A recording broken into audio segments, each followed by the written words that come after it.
Yeah, so if the light looks weird in here, it's because it's about to rain. So I'm gonna film this little clip in. Sponsor me someday.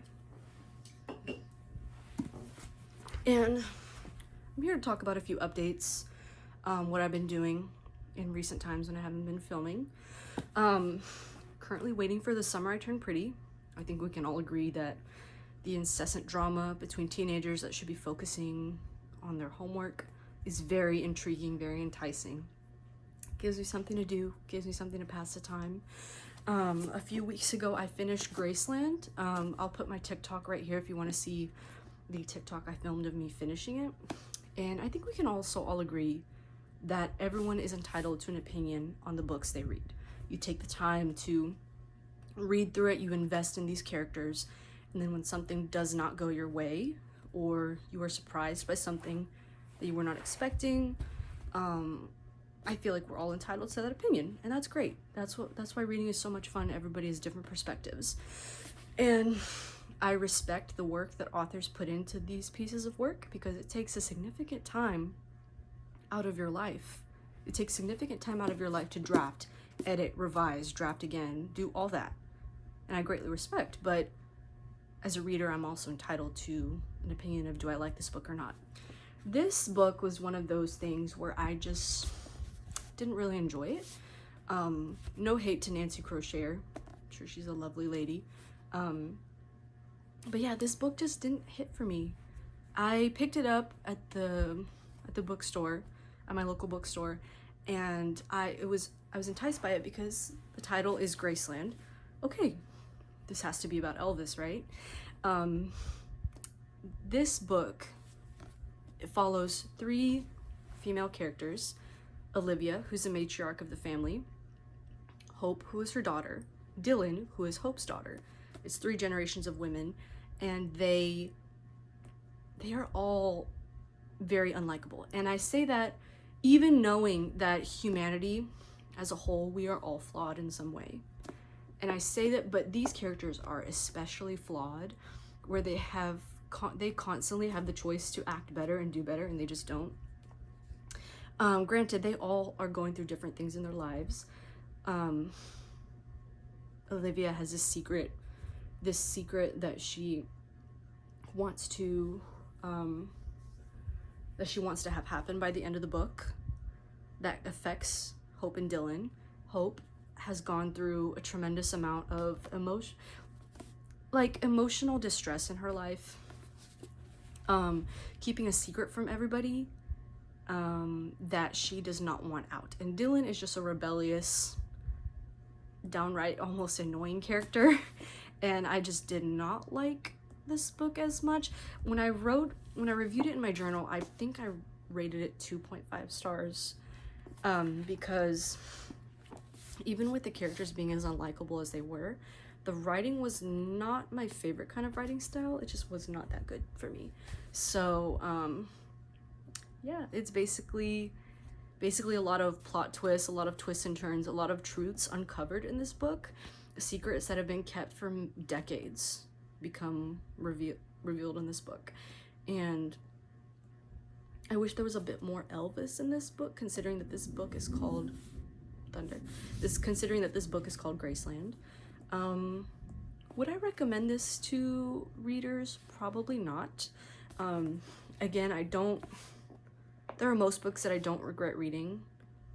I don't regret reading this one because this was an experience, and books that you don't like teach you what you don't want to teach you. It like refines your taste almost. It's like, oh, I don't want to see this in the future, then I won't pick it.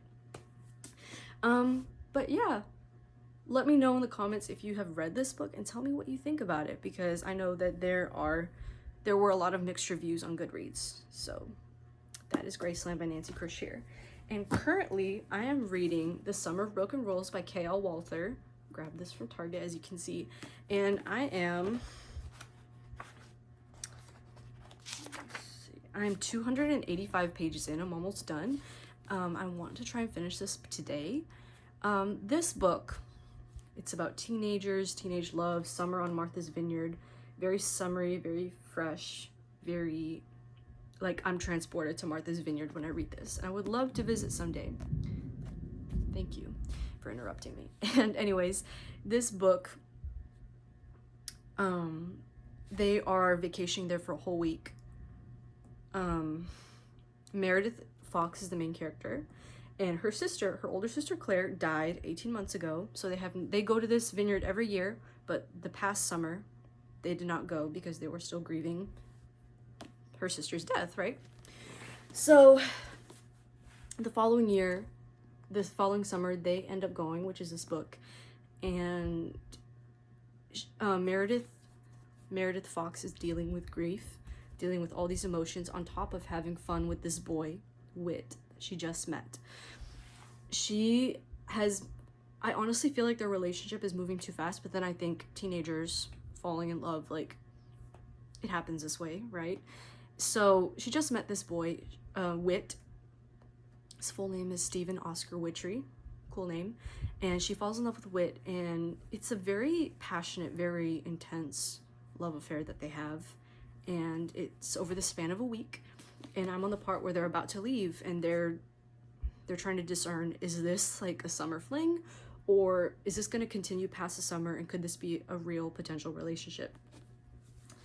And while all this is happening, they're playing a game called Assassin, where it's basically like each person gets a victim, like another member of the family, their name on a card, and they have to shoot that person with like a water gun, like a Nerf gun. And the last people standing, or the last person standing, is a winner, obviously. Very straightforward. So this game is what kind of threw me for a loop is that this game is so intense that people got mad at each other over this game, and I'm like, it's just a game. What's the deal? And then you got to think, like, when you're a teenager, everything is amplified, right? So everything matters 100 times more. Everything is 100 times crazier. So you have to think like, oh, that's why. So I have to think of it in that perspective, because I'm 23, I'm not a teenager anymore. So like some teenage concepts to me, and when I read them in books, I'm like, okay, chill, it's not that deep. So you have to put yourself in the character's shoes. But as I was reading it, it's just so funny, because I'm like, you guys are having serious heated arguments, like insulting, like very negative. You guys are mad at each other over a game. So I'm like, yeah. I get the same way with football, so I can't really talk. But yeah, those are my reading updates for right now. I'm still in the process of getting to Just for the Summer by Abby Jimenez. I really want to try this one, but I'm bad at reading multiple books at the same time, so that's the reason why my videos take a long time. I strive for progress, not perfection. I had this idea yesterday. I might film a video of, like, after I watch the first 2 episodes of The Summer I Turned Pretty, and I could discuss them, my opinions on them. Spoilers, obviously, because just watch it and then watch the video. But yeah, those are my updates for now. I just wanted to fill y'all in, show you that this channel has not died, contrary to popular belief. So yeah, I'm just gonna enjoy my Celsius. Also, have you guys watched Superman? I have. I watched it the day before it released worldwide. I think I gave it a 8.5 out of 10. Considering I'm not a comic book fan, so I don't watch those films or shows with that lens, so people might agree, disagree with me. Tell me your thoughts if you've seen the movie or not. Tell me when you're gonna see it, and then just tell me your opinion on the movie in the comments. I want to see different perspectives so I can better judge films that way. I thought it was pretty good.